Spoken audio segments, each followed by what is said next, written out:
Hi everyone, welcome back to my YouTube channel. मैं हूँ प्रिया। तो फ्रेंड्स, आज के ब्लॉग में मैं आपको बताना चाहती हूँ कि अभी मुंबई में रेनी सीजन स्टार्ट हो गया है और ये मेरा सेकेंड ईयर है मुंबई में। और मैं लास्ट ईयर जून में ही इस समय मुंबई में शिफ्ट हुई थी।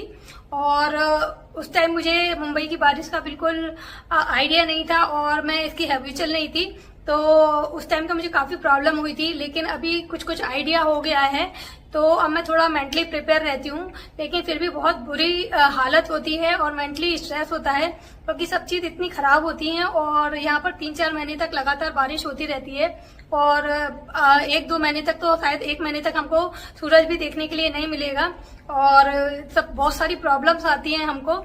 तो जैसा कि हम लोग ऐसे माहौल में कभी रहे नहीं, और जो लोग मुंबई में रहते हैं वो काफी हद तक इस वेदर के यूज्ड टू रहते हैं। लेकिन मुझे काफी प्रॉब्लम्स आ रही हैं और यहाँ पे इतना मॉइस्चर रहता है, ह्यूमिडिटी रहती है कि अभी मेरे जो हेयर्स है वो मैंने यस्टरडे वॉश किए थे, लेकिन फिर भी पूरा स्वेट की वजह से गीले हो गए हैं, तो मैं कोई हेयर स्टाइल भी नहीं बना सकती। तो अभी जैसा है वैसे ही मैं वीडियो बना रही हूँ। देखिए गाइस, लगातार 4-5 दिन से बारिश हो जा रही है और कोई दिख नहीं रहा बाहर। देखो कितनी तेज बारिश हो रही है और 4 दिन हो गए हैं और ये बारिश रुकी नहीं है। और यहाँ पर लगातार बारिश होती रहती है। अगर एक बार बारिश होना स्टार्ट हो जाती है तो फिर रुकने का नाम नहीं लेती। और यहाँ पर कोई भी काम नहीं रुकता, सब लोग काम करते रहते हैं और यहाँ पर भीगते हुए सारे काम होते रहते हैं। और इसी तरह सारी मुंबई भागती दौड़ती रहती है और सब लोग अपने काम करते रहते हैं और कंटिन्यूस बारिश होती रहती है। और 2-3 महीने ऐसा ही वेदर रहेगा और बारिश होने की वजह से यहाँ पर काफ़ी प्रॉब्लम आती हैं। और हम लोगों को यहाँ रहने की आदत नहीं है, तो हम लोगों को काफ़ी प्रॉब्लम फेस करनी पड़ रही है। तो चलिए आपको दिखाती हूँ कि मुझे क्या क्या प्रॉब्लम फेस करनी पड़ रही है। तो फ्रेंड्स, आज के ब्लॉग में मैं आपको बताऊंगी कि मुझे क्या क्या प्रॉब्लम फेस करनी पड़ रही है और मेरा मुंबई में रहने का क्या एक्सपीरियंस है, स्पेशली रेनी सीजन का। और मैं ये भी कहना चाहती हूँ कि मुंबई में बहुत सी अच्छी चीजें भी हैं और बहुत सी अच्छे एक्सपीरियंस भी हैं। लेकिन अभी रेनी सीजन चल रहा है और जो प्रॉब्लम्स मुझे आ रही हैं, जो प्रॉब्लम मैं फेस कर रही हूँ और मैं इनकी यूज टू नहीं हूँ, इसलिए मैं आपके साथ ये एक्सपीरियंस शेयर कर रही हूँ। क्योंकि इससे पहले मैं जब हैदराबाद में रहती थी, तो जो लोग मुंबई होके गए थे वो लोग मुझे बताते हैं कि मुंबई में रहना बहुत ही मुश्किल है, बहुत ही ह्यूमिडिटी होती है और कपड़ों में फंगस लग जाती है और मतलब बारिश के दिनों में तो काफी प्रॉब्लम होती है। तो वो सब चीजें आज मैं फेस कर रही हूँ, तो मैं भी चाहती हूँ कि मैं आप सबको इस ब्लॉग के द्वारा अपना एक्सपीरियंस शेयर करूं। और बहुत सी चीजें हैं जो अगर आपके नॉलेज में आ जाएंगी तो आप मुंबई आने से पहले उनका ध्यान जरूर रखेंगे, तो हो सकता है वो चीजें आपके लिए काफी हेल्पफुल होंगी। तो फ्रेंड्स, चलिए स्टार्ट करते हैं अपने ब्लॉग को। तो सबसे पहले स्टार्ट करती हूँ अपने बेडरूम से। तो चलिए मैं आपको अपने बेडरूम में लेके चलती हूँ। तो फ्रेंड्स, अभी मैं अपने बेडरूम में हूँ और मैं आपको दिखाती हूँ मेरे बेडरूम की क्या हालत है। तो देखिए, ये है मेरा बेडरूम, आपको दिख रहा होगा। तो गाइस, जब हम लोग मुंबई में शिफ्ट हो रहे थे तो मेरे हस्बैंड ने पूछा था कि किस तरह का घर देखना है। तो मैंने उनको एडवाइस किया था कि भाई नीचे का घर मत लेना, ऊपर का ही घर लेना, क्योंकि मुझे पता है मुंबई में बहुत बारिश होती है और अगर बारिश की वजह से पूरा जो रोड पर पानी भर जाता है तो वो घरों में भी आ जाता है। तो मैंने उनको बोला था कि ऊपर का ही घर लेना है। अभी हम जिस फ्लैट में रह रहे हैं ये 28th फ्लोर है और काफी अच्छी बिल्डिंग है। लेकिन गाइस, इससे भी कोई फायदा नहीं हुआ। और आप देख सकते हैं जैसे मेरे बेडरूम की क्या हालत है, हर जगह से पानी गिर रहा है। और आपको बारिश की जो प्रॉब्लम है वो फेस करनी ही पड़ेगी।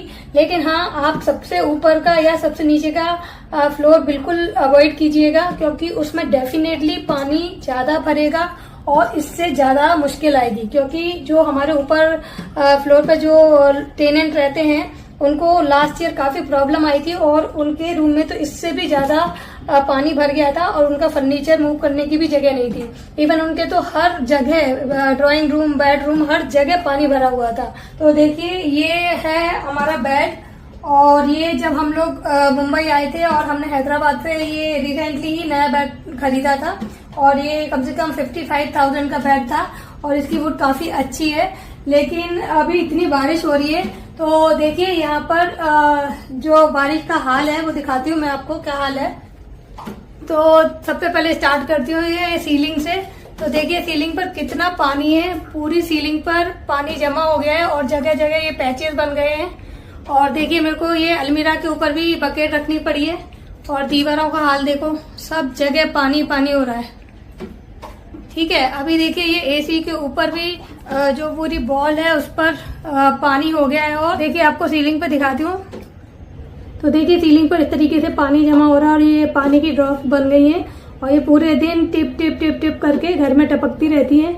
और सीलिंग का जो छत है वो भी क्रैक हो रहा है। दिख रहा है ना आपको कैसे पानी गिर रहा है। अभी मैं आपको नीचे का हाल दिखाती हूँ। तो देखिए ये है हमारे बेडरूम का हाल। पूरा जो रूम है इसी तरीके से गीला होता जा रहा है और जगह जगह डब्बा रखने के बाद भी ये हाल है। जगह जगह पानी भरा हुआ है। इतने डब्बे रख लिए उसके बाद भी पानी अलग अलग जगह से टपकना स्टार्ट कर रहा है। देखिए मैंने कितने सारे डब्बे लगा रखे हैं। ये मैंने पोछे की बकेट भी लगा रखी है, जितने डब्बे थे वो लगा दिए। और ये देखिए इधर बकेट, देखिए ये बकेट लगा रखी है। देखिए पूरा फ्लोर गीला है। देखिए आप देख सकते हैं पूरा फ्लोर गीला है। और मैं कितनी बकेट लगाऊं, मेरे घर में जितनी भी बकेट थी मैंने सब लगा दी है। और देखिए इधर भी डब्बे लगे हुए हैं। पूरा बेडरूम बकेट और डब्बों से फुल है, फिर भी पानी से फर्श गीला हो रहा है। अब तो डब्बे भी खत्म हो गए हैं, देख सकते हैं ना आप। देखो क्या हालत है, ये देखो। और पूरे दिन यही काम है हमारे पास, डब्बे लगाओ, बाल्टी लगाओ। और सीलिंग पे मैंने आपको दिखा दिया किस तरीके से पानी जमा होता है। और ये एसी अभी हमने रिसेंटली लास्ट ईयर ही हमने यहाँ जब शिफ्ट हुए थे तभी परचेज किया था। अब डर लग रहा है कि एसी के अंदर पानी नहीं चले जाए, तो हमने इसके ऊपर ये पॉलीथीन लगा रखी है। फिर भी डर लगता है कि मॉइस्चर से एसी खराब ना हो जाए या करंट ना आ जाए। और आपको दिखाती हूँ, देखो 4 दिन से पानी बरसता है। लगातार पानी बरसने की वजह से ये दीवारों पर इस तरह से फंगस भी जमा हो जाती है। देखो दिख रहा है ना, ये कॉर्नर में। और ये इसी तरीके से हर रूम में इसी तरीके से एक फंगस जमा हो जाती है। और कर्टन पर भी जो डस्ट जमा होती है वो मॉइस्चर की वजह से फंगस में कन्वर्ट हो जाती है। तो पूरे कर्टन भी पूरे मॉइस्चर से गीले हैं और मतलब बहुत बुरा हाल है यहाँ का। तो मैं अपने बेड की हालत दिखाती हूँ आपको। तो देखो इसकी लकड़ी भी खराब होने लगी है। अब इतना कॉस्टली बेड लिया था और इसकी जो वुड आप देख रहे हैं ना, ये निकलने लग गई है। देखिए ये पूरा बेड खराब होने लगा है। सच में गाइस इतना दुख हो रहा है कि इतनी महंगी महंगी चीजें ली और सब खराब हो रही हैं। और ये देखो हमने मैट्रेस को अभी स्टैंडिंग में लगा के रख दिया है ताकि ये कहीं खराब ना हो जाए।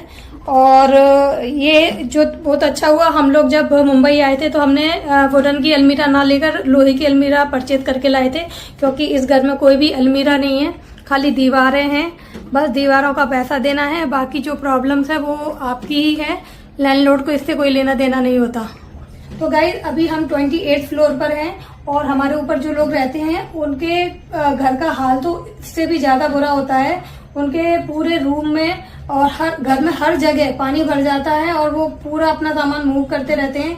और इसी तरीके से पूरे रूम में जैसे स्विमिंग पूल होता है ना, उस तरीके से उनका रूम भर जाता है। लास्ट ईयर तो उनके पूरे मैट्रेस खराब हो गए, पूरा फर्नीचर खराब हो गया, सब कुछ बर्बाद हो गया था उनका। और उनके यहाँ पानी भरने की वजह से जो सीलिंग है उससे ड्रॉप होके पानी हमारे घर में गिरता है। तो अभी हमारे घर की भी यही हालत है, पूरा रूम पानी से भरा रहता है और हम पूरे दिन फर्नीचर को इधर से उधर मूव करते रहते हैं। और हमारा जो बेड देख सकते हैं इतना भारी है कि मूव करने में भी काफी प्रॉब्लम होती है। तो जैसे जैसे अभी हमने इसको इधर मूव कर दिया है और हम लोग वेट कर रहे हैं बारिश के बंद होने का। ये बारिश बंद हो तो हम लोग थोड़ा सा अपना फर्नीचर सेव कर पाए। तो चलिए अब मैं आपको अपने बाथरूम की हालत दिखाती हूँ कि बाथरूम में क्या हाल होता है। तो ये है बाथरूम। तो देखो इसका विंडो हमेशा ओपन करके रखना होता है। और तो मेरी बेटी अभी यहाँ से नहा के गई है और बाथरूम हमेशा ही गीला रहता है, कभी सूखता नहीं है। तो देखो यहाँ पे पूरा पानी है और वाइप करने के बाद भी ये पूरा गीला ही रहता है, कभी सूखता ही नहीं है। इवन मॉप तक भी सूखते नहीं है। और अभी मैं आपको दिखाती हूँ। तो देखो गाइस सर्फ की क्या हालत है। ये पूरा डब्बा है, उस पर भी पूरा पानी है। और सर्फ की जो हालत है वो दिखाती हूँ क्या हालत है। देखिए स्पून पे कितना सर्फ लगा हुआ है, ये कभी सूखता ही नहीं है। और जो इसका बॉक्स है उस पर भी कितना मॉइस्चर है। और देखिए आपको खोल के दिखाती हूँ सर्फ की हालत। तो देखिए ये सर्फ है और इसमें इतना मॉइस्चर है, ये कभी सूखता ही नहीं है। ये तो मैंने अभी नया सर्फ भरा है इसलिए ये इतना ड्राई है, लेकिन थोड़े दिन बाद ये बिल्कुल एकदम गीला हो जाएगा और इसमें पूरा पानी हो जाता है और पानी की वजह से इसको मतलब एक तरह से ऐसे फिंगर से निकाल के लेना पड़ता है। और देखिए बाथरूम में भी कितना सीलन आ रहा है, देख सकते हैं ना, बाथरूम भी पूरा गीला है। और यहाँ पर ये देख सकते हैं छोटे छोटे कीड़े होते हैं, वो चलते हुए आपको दिखाती हूँ पास से। तो देखिए यहाँ पर ये छोटे छोटे कीड़े चलते हैं और ये इस तरह से ऊपर जाते जाते हैं और ये ऐसे दीवारों पर चिपक जाते हैं और इतने गंदे लगते हैं ना देखने में। और हर दीवार पर इसी तरीके से ये डस्ट बॉर्म कहलाते हैं और ये इसी तरीके से वॉल पर चलते चलते बिल्कुल ऊपर पहुंच जाते हैं और वहाँ ऊपर वॉल पर चिपक जाते हैं। तो यहाँ पर हर चीज में मॉइस्चर हो जाता है और अगर आप कपड़े अच्छे से ड्राई नहीं करें तो उनमें भी फंगस लग जाती है। तो मैं तो अभी कपड़े धोने वाला सोप भी नहीं रख रही हूँ कि वो बिल्कुल पानी पकड़ लेता है और पानी की वजह से वो बिल्कुल लिक्विड ही हो जाता है और वो हाथ में आता ही नहीं है। तो अभी हम लोग केवल सर्फ लेके काम चला रहे हैं कि अगर वो गीला भी होता है तो उसको बॉक्स में थोड़ा पानी डाल के हम उसको यूज कर सकते हैं। तो इसी तरीके से ये नहाने वाला जो साबुन है उसकी भी यही हालत होती है और ये भी काफी मॉइस्चर पकड़ता है। तो हर जगह यही है और हाथ में उठाने पर काफी प्रॉब्लम होती है। तो बस इसी तरीके से हर जगह पानी पानी होता है। तो चलिए आपको और चीजें भी दिखाती हूँ कि बाकी घर का क्या हाल है। तो चलिए गाइस अब आपको लेके चलती हूँ अपने किचन में। तो मेरे किचन की हालत बताती हूँ। तो टचवुड यहाँ पर तो सीलिंग पर पानी नहीं है ज्यादा, पर मैं और चीजों का हाल बताती हूँ आपको। तो ये मेरा किचन है और यहाँ की हालत बताती हूँ। तो मैं यहाँ पर ये मेरा राशन का सामान है इसमें। तो गाइस इसमें मैं अपना जो भी ग्रोसरी है और जो भी दाल वगैरह है वो मैं इसके अंदर रखती हूँ। लेकिन अगर थोड़ा भी ज्यादा टाइम हो जाता है या हम उनको खोल के नहीं देखते तो उसके अंदर कीड़े पड़ जाते हैं, क्योंकि यहाँ पर सब चीजें ज्यादा मॉइस्चर पकड़ती हैं और सब चीजें जल्दी बेकार हो जाती हैं। और अभी रिसेंटली मेरी 1 किलो दाल खराब हो गई क्योंकि मैंने उसको देखा भी और निकाल कर सूखने के लिए भी रखा, लेकिन बाहर इतनी बारिश हो रही है कि चीजें सूखती ही नहीं है और वो दाल और मॉइस्चर पकड़ी, उसमें फंगस लग गई। तो मुझे पूरी दाल फेंकनी ही पड़ी क्योंकि यहाँ धूप का नाम ही नहीं है। और लास्ट ईयर मैं यहाँ शिफ्ट हुई थी तो यही वेदर था और मैं जून में शिफ्ट हुई थी। तो जब मैं किचन में खाना बनाती थी तो मैं जब चकले पर रोटी बेलती थी तो वो रोटी भी चिपकती थी। तो मुझे समझ नहीं आ रहा था कि ऐसा क्यों हो रहा है। तो मुझे लगा शायद मेरा जो रोटी बेलने वाला चकला है वो खराब हो गया है या खराब है। तो मैंने दूसरा चकला निकाला, लेकिन फिर पता चला उस पर भी रोटी चिपक रही है। लेकिन अब जाके मुझे समझ आया है कि जो चकले की वुड है वो भी मॉइस्चर पकड़ती है, इसकी वजह से रोटी भी उस पर चिपक रही थी। तो फिर मैंने अभी इसका कोई सॉल्यूशन नहीं है, तो अभी मैं थोड़ा आटा ज्यादा लगा के रोटी बेलती हूँ। और यहाँ पर जो किचन के कपड़े हैं वो भी नहीं सूखते हैं, पूरे यूटेंसिल्स हैं वो 2-3 दिन तक ऐसे ही गीले रहते हैं। तो इनको मैं अलमीरा में जमाती ही नहीं हूँ और इसी में रखा रहने देती हूँ और जब मेड आती है तो थोड़ा फैला के रख देती हूँ। तो देखो गाइस ये सॉल्ट है, इसको मैं फ्रिज में रखती हूँ। ये भी पूरा गीला होता रहता है और इसमें इतना पानी भर जाता है कि जब भी चम्मच निकालती हूँ पूरे चम्मच में चिपक जाता है। ये तो बहुत कम चिपक रहा है क्योंकि मैं इसको अभी फ्रिज में रख रही हूँ और फ्रिज में जो भी चीज रखते हैं वो थोड़ी ड्राई रहती है। तो मैं सॉल्ट को भी अभी फ्रिज में रख रही हूँ, तो मुझे काफी प्रॉब्लम आती है। मैं हर चीज को फ्रिज के अंदर रखती हूँ और जरा सा भी बॉर्नवीटा बाहर निकालो तो बॉर्नवीटा तो एकदम पत्थर बन जाता है, उसको मतलब तोड़ के भी कोई फायदा नहीं है। तो गाइस मैं इस तरीके से छोटे छोटे बॉक्स में बॉर्नवीटा निकाल के रखती हूँ और ताकि अगर वो मॉइस्चर भी पकड़े तो पूरा खराब नहीं हो। मैं थोड़ा थोड़ा बॉर्नवीटा निकाल के इस तरह के बॉक्स में रख लेती हूँ। जब वो यूज हो जाता है तब मैं फिर से नया बॉर्नवीटा निकाल के रखती हूँ। इसी तरीके से जो भी राशन है या दालें हैं, आटा है, वो सब चीज भी चेक करते रहना पड़ता है, नहीं तो वो भी जल्दी से मॉइस्चर पकड़ने की वजह से खराब हो जाती है। तो फ्रेंड्स आपको एक बार की बात बताती हूँ। एक बार मुझसे मेरे किचन में सॉल्ट गिर गया था, तो वो थोड़ा ज्यादा सॉल्ट गिरा था तो मैंने उसको पोंछे से वाइप कर दिया था। फिर मैंने देखा कि वो बहुत गीला गीला हो रहा है और जो फ्लोर है वो ड्राई ही नहीं हो रहा था। और मैं इतनी बार किचन में आ रही थी, मुझे काफी इरिटेशन हो रही थी। तो मैंने उसको एक बार फिर से मॉप किया, लेकिन वो फिर भी ड्राई नहीं हो रहा था। तो फिर सेकंड डे मैंने अपनी मेड को बोला कि एक बार सर्फ से पूरा क्लीन कर, फिर उसके बाद ड्राई कर।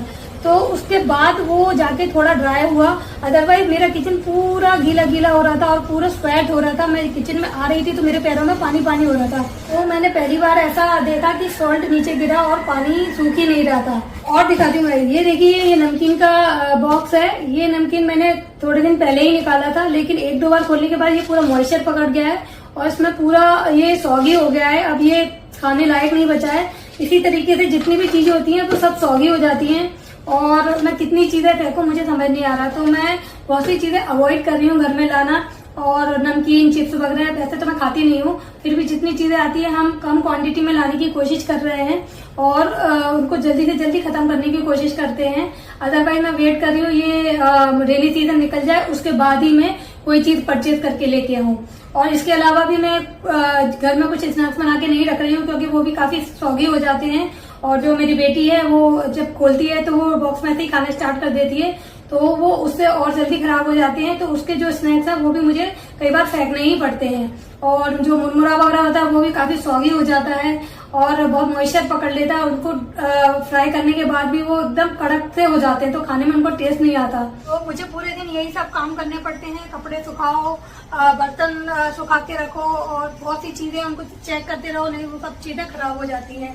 तो बहुत सारी प्रॉब्लम्स आती हैं और इसके साथ साथ मतलब मेंटली इतना स्ट्रेस हो जाता है कि पता नहीं कब कौन सी चीज खराब हो जाए। तो किचन में भी यही हाल है, हर चीज चेक करते रहना पड़ता है कि कहीं कोई चीज खराब नहीं हो जाए। और ये सब 3-4 महीने चलने वाला है। तो चलिए मैं आपको और चीजें दिखाती हूँ। तो फ्रेंड्स, ये है हमारा ड्राइंग रूम और इसकी ये हालत है कि हमें यहाँ पर ही कपड़े सुखाने पड़ते हैं। और ये है हमारे कपड़े का स्टैंड और ये 24 घंटे यहीं लगा रहता है, क्योंकि बाहर कपड़े सुखाने की जगह नहीं होती है और विंडो में कपड़े ड्राई करने होते हैं। तो विंडो में तो अभी हम कपड़े ड्राई नहीं कर सकते, क्योंकि इतनी बारिश हो रही है और 4 दिन हो गए लगातार बारिश हो ही जा रही है। तो मैं अभी कपड़े धोना भी अवॉइड कर रही हूँ। और ये स्टैंड हमेशा यहीं लगा रहता है और जो भी टॉवल्स होते हैं सब चीजें हम यहीं सुखाते हैं। और जब मैं स्कूल से आती हूँ अपनी बेटी को लेकर, तो मेरा हाफ एन आवर केवल कपड़े और रेनकोट सुखाने में ही लग जाता है। और यहाँ हेलमेट भी सुखाना पड़ता है, इवन कीज वगैरह जो भी शूज सब कुछ गीला हो जाता है, क्योंकि इतनी तेज बारिश होती है। रेनकोट पहनने के बाद भी आप गीले हो ही जाते हो। तो बस पूरे दिन मेरा यही काम होता है। मैं कपड़े सुखाती हूँ, फिर उनको तय करके रखती हूँ, फिर दूसरे कपड़े सुखाती हूँ, क्योंकि लिमिटेड प्लेस है और इसी स्टैंड पे जितने कपड़े होते हैं मैं उनको सुखाती रहती हूँ। तो फ्रेंड्स, देखा आपने क्या हालत है मेरे घर की और मेरी, और मैं आपको और भी चीजें शेयर करना चाहती हूँ। तो जैसा कि मैं जब यहाँ मुंबई शिफ्ट हुई थी, तो हम जब घर ढूंढ रहे थे तो काफी प्रॉब्लम्स आ रही थी, क्योंकि यहाँ पर जो हाउसेज है वो काफी छोटे छोटे हैं, क्योंकि यहाँ पर स्पेस की काफी कमी है और काफी कॉस्टली घर हैं। तो जब मेरे हस्बैंड घर ढूंढ रहे थे तो मैंने उनको स्पेशली बोल दिया था कि घर लेना है तो बड़ा लेना है, भले ही अलमीरा ना हो, क्योंकि अलमीरा मैं खुद परचेज कर लूंगी। तो मेरे हस्बैंड ने ये वाला घर देखा तो उन्हें ठीक लगा कि स्पेशियस है और चलो अलमीरा नहीं है, केवल यहाँ पर वॉल्स हैं और कुछ नहीं है, बाकी सब हमारा फर्नीचर है। और जो अलमीरा है वो भी हम अपने साथ लेके आए थे। तो जब हम यहाँ शिफ्ट हो रहे थे तो हम 3 एक्स्ट्रा अलमीरा परचेज करके लाए थे। तो पता नहीं उस टाइम तो हमको पता नहीं था कि यहाँ पर जो वुड का फर्नीचर है वो जल्दी खराब हो जाता है। तो हो सकता है इसी वजह से यहाँ पर जो फर्नीचर है वो नहीं लगा के देते, या फिर खराब होने की वजह से, या और भी कोई वजह हो सकती है। लेकिन यहाँ पर जो वुड का फर्नीचर है बहुत मॉइस्चर पकड़ता है और बहुत जल्दी खराब हो जाता है। पर बाई लक हम लोगों ने जो अलमीरा ली थी वो आयरन की अलमीरा ली थी और हम अपने साथ 3 अलमीरा लेके आए थे। तो टचवुड वो खराब होने से बच गई हैं और हमारा सामान सेफ है। अगर हम वुडन की अलमीरा ले लेते तो वो हमारे किसी काम की भी नहीं होती और न्यू फर्नीचर खरीदने के बावजूद भी हमारा लॉस हो जाता और सारी वुडन की जो अलमीरा है वो फंगस पकड़ लेती या उनकी लकड़ी गीली होने की वजह से निकल जाती।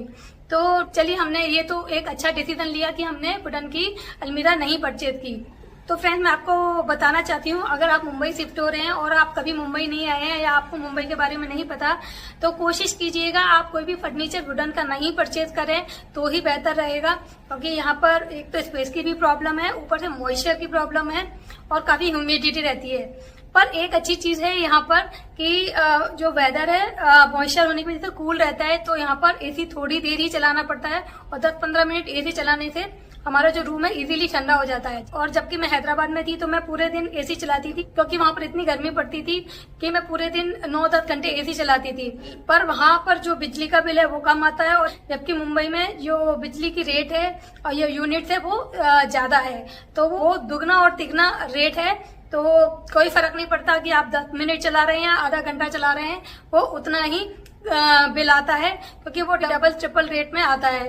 तो यहाँ बिजली का बिल भी काफी कॉस्टली पड़ता है। पर हम थोड़ी देर एसी चलाते हैं, उससे ही रूम ठंडा हो जाता है और बाकी पूरा फैन में चल जाता है। पर गाइस, हम विदाउट एसी यहाँ पर बैठ नहीं सकते, किसी भी रूम में बैठना बहुत मुश्किल होता है। और मुझसे पूछिए गाइस, किचन में खाना बनाना इतना बड़ा टास्क है और इतना टिपिकल टास्क है, क्योंकि किचन में इतना मॉइस्चर होता है, ऊपर से गर्मी होती है और खाना बनाना बहुत जरूरी होता है। तो जब भी मैं खाना बनाती हूँ पूरा ऊपर से गीली हो जाती हूँ और मैं 2-3 बार टी शर्ट बदलती हूँ, उसके बाद भी मैं पूरा स्वेट से गीली हो जाती हूँ। तो काफी प्रॉब्लम होती है किचन में भी खाना बनाने में। बस यूँ लगता है जल्दी से खाना बनाओ और एसी में जाके बैठ जाओ। तो ये प्रॉब्लम 3-4 महीने रहती है। जब तो ये सीजन मई जून से स्टार्ट होता है और बहुत ह्यूमिडिटी हो जाती है, और जब रेन स्टार्ट होती है तो इतनी रेन होती है कि बस सब जगह पानी पानी होता है। आप रोड पर निकले तो पानी, घर में रहें तो पानी, किचन में जाएं तो पानी, आपकी बॉडी पर पूरा पानी पानी होता है। लेकिन ठीक है, एक अच्छा एक्सपीरियंस है, क्योंकि